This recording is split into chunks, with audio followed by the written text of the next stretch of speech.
Okay, y'all. If y'all haven't seen the Roxanne and Shantae movie, I encourage everybody to go see it because we're going to have a discussion here, and it's going to be something serious. You hear me? Something serious because we're going to talk about black mothers. We're going to talk about the oldest daughters and the responsibility that's on the oldest daughters and the responsibilities that the black mothers puts on the oldest daughter. We're going to talk about a little bit of the rape culture. We're going to talk about, we're going to be real about teenagers dating older men. But before we get into it, hey guys, hey, this is Nay. Follow me on IG, Periscope, Twitter, Spreaker, and support me on Patreon at Naybob on YouTube. Don't forget to like this video, share this video, comment respectfully, and subscribe. Now, let's talk about Roxanne. Now, like I said, guys, if you haven't seen it already and you don't want spoilers, then you need to come the heck off this video because I'm about to give it to you. You need it. So I'm going to give it to you, right? So I think this is like my third video of the day, something like that. And I'm around here trying to hurry up and get things together before my wife comes home. But let's start here, right? First thing I want to talk about the casting. The casting for Roxanne was amazing. The little girl looked just like her. Biz Markie, Nasir, meaning Nas, amazing. Nia Long as the mother, the little girls. I don't know for sure whether or not the little girls were her nieces. But, no, they couldn't have been her nieces. But in the Breakfast Club interview, Roxanne Shantae had said that although her nieces did not play in the movie, they were definitely, did not play her in the movie. They were definitely a part of the movie, which I love about her. And if you all haven't heard her talking before, she is very articulate. She seems very bright. You know, people have said that she had a PhD, and she clarified that. She said, no, she does not have a PhD. I was under the assumption that she did because that's what people said about her, that she left the industry and pursued a college degree and became a PhD. But at any rate, I encourage you to watch the movie, and I encourage you to watch the Breakfast Club interview, right? And if you don't know where the movie is at, the movie is on Netflix and it was released yesterday, right? So let's do this. How the movie opens up, it opens up with, hold on guys. So the movie opens up where Roxanne Shantae and her best friend and her mother, Nia Long, excellent casting as far as the family for Roxanne Shantae, because they all looked, you know, like they really could be, you know, kin, because as you know, Nia Long has that beautiful, like, dark, Caribbean hue to her that's absolutely amazing and beautiful. And Nia Long has a reputation of being a little, you know, cunt on the set, but I'm pretty sure she ain't try that BS with Roxanne Shantae. I'm almost positive she ain't pull that BS with that. But the show opens up where we find out that Roxanne Shantae has been, and her real name is not Roxanne, as we know it's actually Shantae, that we found out that Roxanne Shantae has been battle rapping since she was 9, and she was the Queensbridge Project's champs. And her mother was very supportive in her endeavors because Roxanne Shantae was making money off her talent early. Now, this is where I want to get into all us black. I'm not a black mother, but I am an older daughter. And the relationship, I'm not sure how mothers are now, you know, but I knew how mothers were then. And the black mothers then, they had this attitude of, I'm the head honcho in charge. You're going to respect me. This is my house. Blah, blah, blah. Like, they are the biggest, baddest mother hunchies in the universe, right? And I'm not trying to down you black mothers. I'm just trying to open up your eyes to some things. And she was that person, that aggressive person, mostly to the oldest daughter, who was Roxanne Shante. But guess what? When her boyfriend or whatever came in the picture, where was that weak or that strong? I'm not taking no BS from nobody. This my house. I run it here. This and that. Blah blah blah. Where was all that strength then? When you was going at your oldest daughter about how you not taking this crap and that crap and blah blah blah. And I'm not. Listen. I don't have I really, I don't have kids. So it's hard for me to understand that dynamic between the oldest daughter and the mother, and how the mother treats her oldest daughter like, no, what you not going to do, two snaps and a twirl. And then when you get this man, you act like a plumb goddamn fool, like you don't know what's right and wrong. And you try to be big and bad with this man, which the mother did. And then actually, she got played. Because let me tell you how she got played. The mother, of course, she wanted more. Nia Long, Roxanne Shante, the girls, because I think it was 3 or 4 girls, I'm not sure. But she was the oldest. The mother, which all black mothers do, they want more for their children. They do. Regardless of how hard they are on the oldest child, they want more from the oldest child. They expect more. They be on that oldest girl neck. You hear me? I mean neck. Because the mother sees that the oldest girl is the one that has to set the precedence for those that follow behind her. Which I think is unfair, because the oldest girl didn't have the children. You did. That's your job to set the precedence for your daughters, not the oldest girl. But at any rate, she wanted more for her children. And she had this big plan to,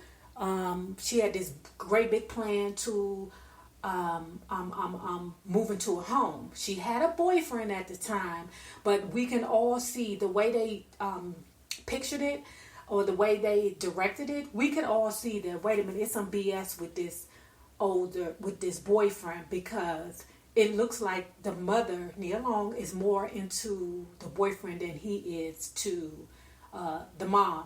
And what ended up happening was the vision that the mother had to move to New Jersey and buy a big home for her, her boyfriend, and her kids was crushed, because the boyfriend, was ready to talk dreams with her and sell dreams and wolf tickets and stuff like that. But he told her, look, I don't think we're going to get this home. Nia Long, the mother, said, oh, we're going to get it, because I've been scraping and scraping all this time. And here go $20,000.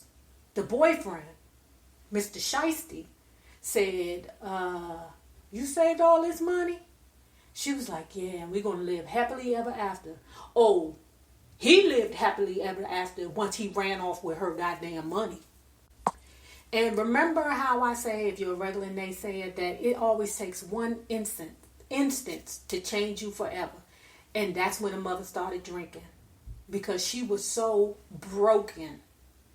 She still talks shit, like how strong black mothers do, or what they call themselves to be strong, and being strong is not going at your daughter like she's somebody that's on the freaking street and you ready to fight them. But for some reason, black mothers don't get that. They do not get that part, that your daughter is not your enemy at all. So anyway, the mama started drinking, child, and the dynamics of the family absolutely changed. Of course, being the older girl, you have to step up when the mother fails. That's what they train us, and I'm saying it, to do, because that's what the mother does. She puts the oldest daughter in place so that in her absence, she can run the household. The problem came in is that when Roxanne Shante needed privileges along the same line, like staying out later and, just doing things to try to put money in the house, whether it was criminal or non-criminal, the mother was combative about it. And for real, Roxanne Shante was taking on the role as the mother. She out there getting it, however she can get it. And she bringing it home, because on the Breakfast Club interview, she was like, look, I had to take care of my little sisters. Facts. So after the situation where the mom, breaks down and and things changed. She was still strong, but she was a drunk. Okay, no denying that. But at any rate, this is when we find out in the movie that Shantae was getting her money from battle rapping and boosting. Okay, which a lot of people do. Me, I wasn't a good booster. I have good Judies who were boosters, and that's how they put themselves through college. But I was never a good Judy. I got my money another way. I told you, Libras, what we do is we stand next to the person. If we can't get the money, we stand next to the motherfucker who can get the money. Okay? Okay. I told y'all my big cousin Mick trained me and my cousin Consuela very well about the game. Okay? Especially in the 80s. But she eventually gave it up because somebody found, or she was in the store. First of all, a guy was like, okay, I need these kind of sweaters, but I'm only going to give you $250. She's like, what? You asking me for 3 sweaters? Altogether, the sweaters is like $1,000, and you know booster prices is 50%. If y'all don't know that, if you don't know the game is this: whenever you dealing with somebody that's at the gas station with a credit card, you pay 50%. Whenever you got food stamps or food stamp card, or somebody, you know, that's like, oh, I got some food stamp cards, you 50%. It's always half. So the guy that asked her to go get the sweaters paid her only $250. She went out and got it because she needed the money. But it was on that particular take that she had almost got caught, and she was like, F this. I ain't dealing with this bullshit no more. This is for the birds. I'm out. F that. So then another part that I felt was significant to the movie was the girls got themselves ready to, I'm not sure what it was, but they dressed up real nice. The mother dressed them up very nice, and they sat out on the benches, because you know in projects there's always some benches in the projects. Yeah, that's what we do, so people can sit outside and go nowhere, don't do nothing, never leave their block, just sit there all day and just be niggas. That's all they do out there. Okay, all right, I know, because I used to sit out there on the bench. I didn't live in the projects. I told y'all I lived across the street from the projects. Okay, that's what made me different. You know, y'all niggas over here do nigga shit and fuck shit all day, and then I'm gonna go back home to my house that's across the street where we pay regular rent. All right, because my mama was not having that bullshit. Fortunately, my mother worked 100 hours a goddamn week, and I didn't have to do a lot of things. But as a teenager, I was fascinated by that lifestyle. So, and I lived sub-hood, so I was always down there in the bullshit. And that's all I got to say about that. Always down there in the bullshit. So back to what I was saying.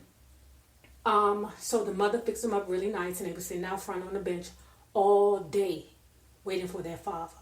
And their father let them down. The father didn't show. And it's sad because I know people who have done that, you know. That is just heartbreaking to see how children believe in their fathers, and their fathers just disappoint them. You know, men, you got to do better with this bullshit. Y'all got to do better. And another thing I want to say about this, y'all ninjas need to start checking each other.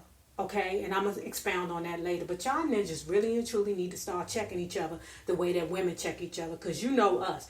We'll check a ninja first. Quick. Ninja, check. Huzzy, check. But I'm noticing that men don't really check each other on their bullshit. I'm sure that if a man was to come along, his daddy, if he had a daddy, and said, you know that was fucked up that you left them kids out there on the bench like that, you need to goddamn do better. And that's the thing that does not happen enough in our community. So at any rate, while the girls are out there on the bench, while the girls are out there on the bench, the mother, remember, Nia Long is still a drunk now. She's still drinking. She said, remember this. Remember how the man, your father, let you down. Get ready for more men to let you down. I said, God damn it. Black women and their bullshit, I swear. It's like you want to be honest with the children to let the children know, hey, look, get ready because there's BS out there. But at the same time, you don't want to crush their dreams, you know. I feel like just let the little girls just make that decision on their own. You don't do that, but I don't know. I'm not a mother, so I can't explain the fuck shit more than y'all can. So now we're at this place where Roxanne Shante and her mother's relationship has came to its peak. Roxanne Shante is like, look, I'm bringing home. I'm basically on the same level as you, mom. I'm on the same level as you. We on the same, we here with it, and you still talking to me about this 9 p.m. curfew bullshit, and you know that I'm out here trying to make this guap. You know this. I know you see that extra $50 on the goddamn counter and you still talking this shit to me like, like I'm just some child around here just eating food. No, that's not the case. So eventually Roxanne Shante got tired of it and she moved out on her own, right? She moved in with like a local drug dealer. That situation went bad because although Shante was younger, it was the fact that she was developing. And back in the 80s, no matter who it was, everybody thought they was Tony Montana. You hear me? That movie Scarface. All the young drug dealers in the 80s thought they was Tony Montana. Like, even when I talked to like some of my old boyfriends back in the day, from back in the day when I was in the 80s, when I would see them now, they'd be like, yeah, now, we was doing coke back then. We was sniffing coke back then. I said, what? You was 14, 15 years old and you was sniffing coke? No wonder your ass strung out on something right now. But bye, nigga, bye. We don't have no need to talk no more because I ain't about that bullshit. So what happened was, the guy had started noticing her body. She went from being the little girl around the way to starting to develop. And this is where I talk about like the rape culture when it comes down to the 80s. It was so common for you to be in the wrong place in the wrong time and for a guy to just jump on you and violate you that it wasn't reported, because so many of your girlfriends went through that same scenario that you was like, okay, this may be normal. So what happened was the guy jumped on her, the drug dealer who she was living with at the time, because Roxanne was like, I'm getting the hell out of here. What you're not going to do is treat me like I'm some trash when I can go down there and live down Tony's house. And Tony let me sleep on his damn couch for $50, I think he said, a week or something like that. So he was putting the money, she was putting the money, paying her bills as usual, like she could.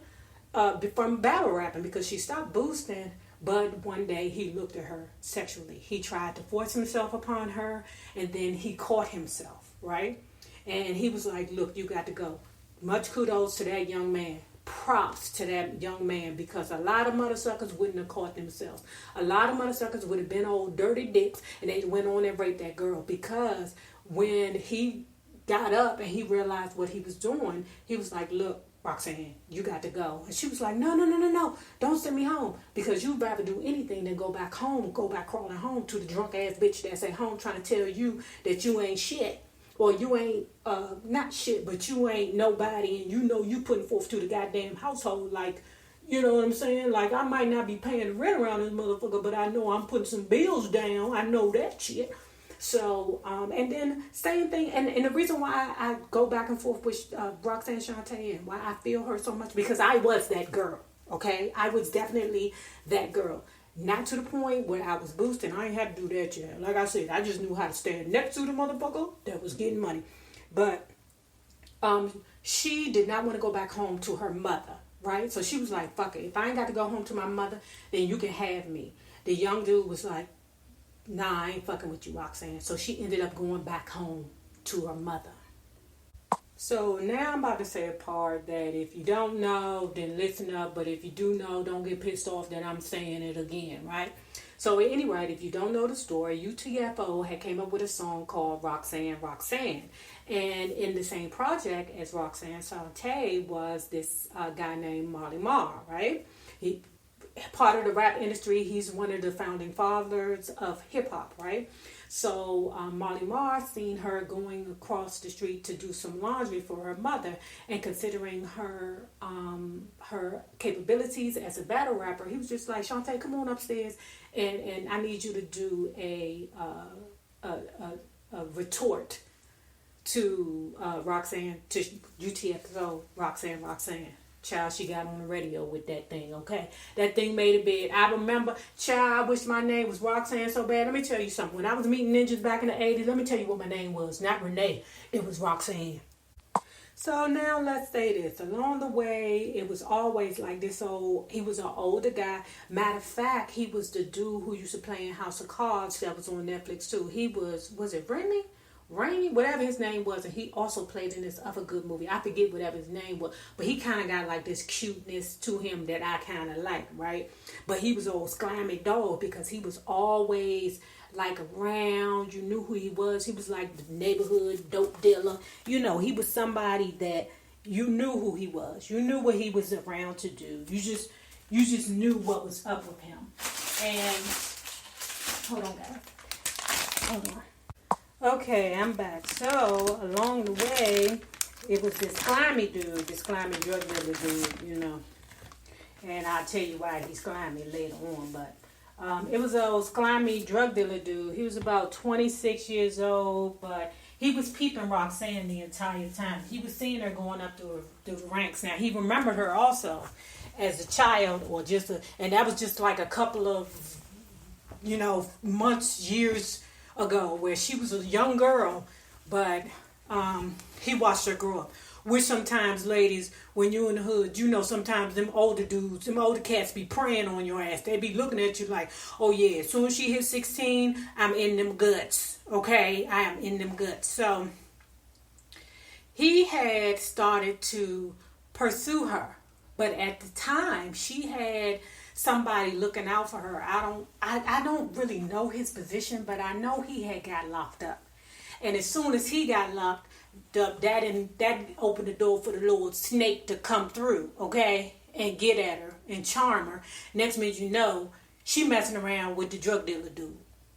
Now he got mink coats and letting her drive her Mercedes Benz, and they enjoying life and Chelsea La Vista and everything like that. Now the mama, remember I told you that the mama may be drunk, but she's still that strong, black, feisty black woman, black mother that she has always been. It's just she's just a little more drunk this time. Or she got some more liquor in her. She talking with the liquor instead of, I can't even say that because she's still the same woman. She's just drunk. Right? And the mama was like, so you look like you my age.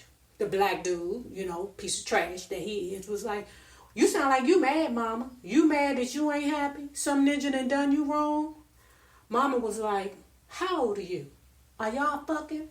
When I tell you homeboy jumped up and got the F out of there, because what he don't want is that statutory rape charge. So he was like, forget this. I'm out of this piece. What you're not going to do is give me an old charge. I know you 16 years old and I ain't supposed to be fucking on you, but I knew in my head that as soon as you hit 16, I was going to fuck on that pussy. I was going to get that. And eventually, she got pregnant. Now, before she got pregnant, I just had to throw that out there.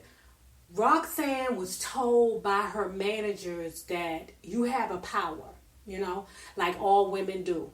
She's so young in the game, she don't even understand her power. I knew my power when I was 14, 15 years old. I understood the power that women have over men, and I understood that men were wild beasts, but I didn't really understand their capabilities and how they can be, like untamed dogs, but I knew that they were wild beasts to vaginas and they could not control themselves, and that I had the power to get a man to really like me if I wanted him to like me.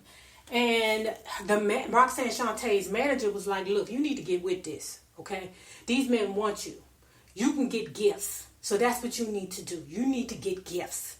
So when Roxanne Shante was getting gifts, remember Marley Marr was still DJ. Well, you probably didn't know, but Marley Marr, the guy who put her on, was still DJing for her, right? And he was like, look, this isn't right. Stop taking these gifts from these dudes. They eventually going to want some pussy from you. Roxanne Shante was, you just jealous that you ain't getting nothing.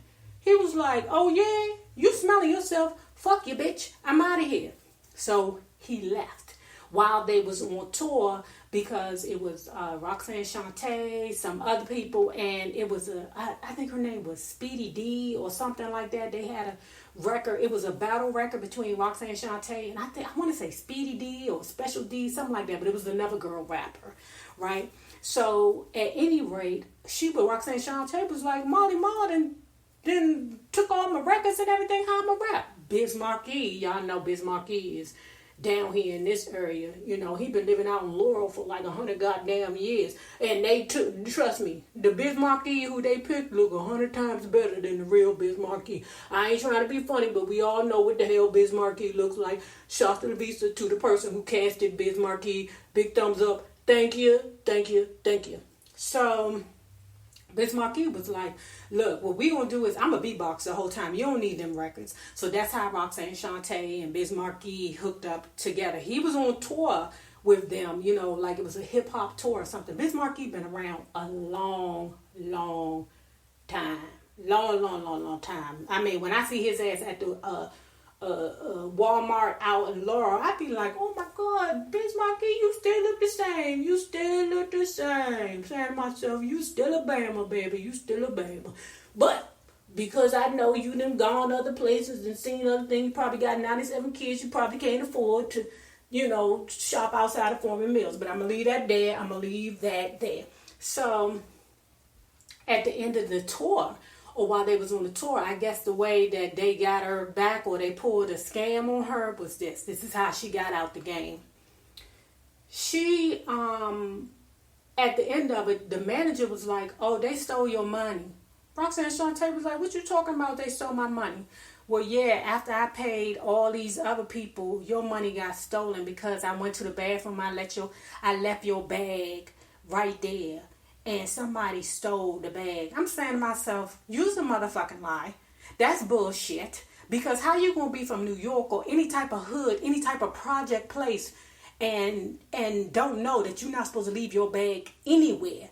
Shit, you can't even leave your bag in the fucking airport. So I'm like, why would he do that? But that was some BS, and she knew it was some BS. And she was like, you know what? F this rapping stuff. F all this music business. I got me a boyfriend back home that is a drug dealer, and I can live me old lavish lifestyle, and I ain't got to deal with this BS no more. So she gave it all up. Now let me say this: the girl who she was on the album battle rapping with, or the tour battle rapping with, what do I want to call her, Speedy D or Speedy D or whatever, actually gave Roxanne Shantae some of her money because she was one of the ones that got her money first that supposedly wasn't stolen. Child, I'm doing these air quotes. But she was like, you know what? Even though we battle rapping and we say shits about each other, we still sister. Here goes some money. And Shantae was like, thank you, bitch. But fuck this shit. I'm out. So she went back home to her boyfriend, okay, Mr. Slimeball drug dealer. And child, he planted a dick in her and a baby in her. And y'all know what happened next. Because it's eventually, you know, them older dudes, when they be having them young girls, you know, sometimes that shit can go way, way left, child. And it went left, right upside her head. You hear me? If you old enough to know that oops upside your head, I said oops upside your head.